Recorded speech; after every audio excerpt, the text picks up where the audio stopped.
So let me tell you about the wild ride of actor wealth over the last century. It's a story that starts with vaudeville and ends with tequila empires. Seriously. Back in the day, around the 1910s, you had the first real movie stars like Charlie Chaplin and Mary Pickford. They weren't just actors, they were pioneers. They saw the power of this new film industry and did the unthinkable. They started their own studio, United Artists, to control their own work. That move made them the first millionaire movie stars. For a long time, that was the blueprint. Be a massive star, get a huge salary, and maybe invest in some real estate.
Then came the golden age of Hollywood. Think Clark Gable, Cary Grant. They were gods, but they were also employees of giant studios like MGM. They got paid a fortune, but the studios owned everything. The real smart ones, like Bob Hope and Bing Crosby, built empires beyond the screen.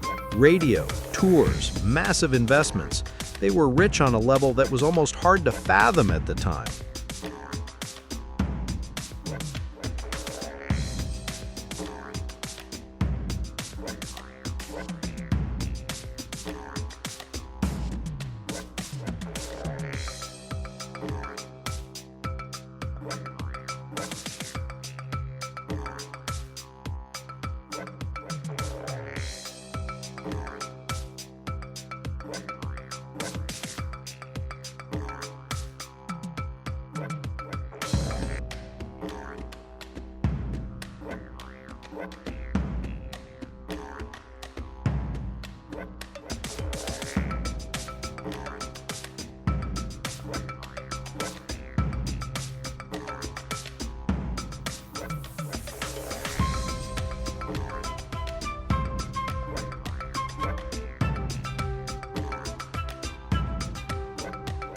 The game started to change again in the 60s and 70s.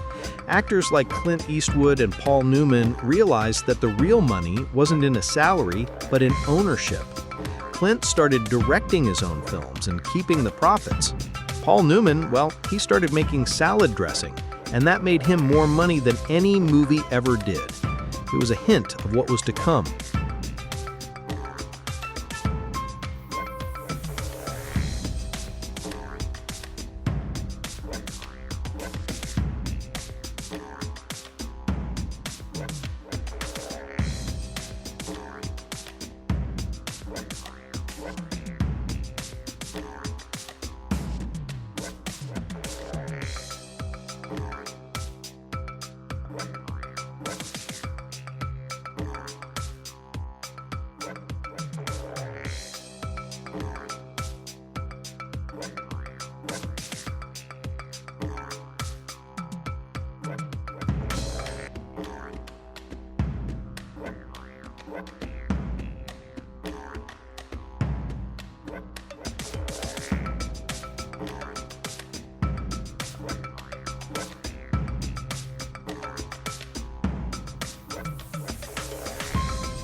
And then, boom, the modern era.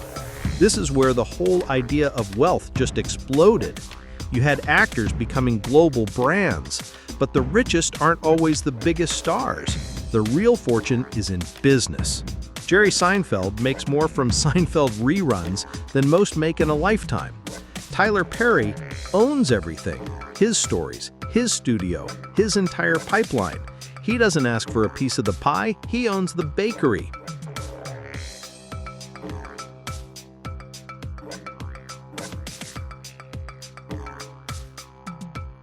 And then you have the surprise billionaires. Jamie Gertz? Most know her from an 80s movie, but her wealth comes from co-owning an NBA team. George Clooney became a billionaire by selling a tequila company he started with his friends. It's not about the acting paychecks anymore. It's about building an empire completely separate from the screen.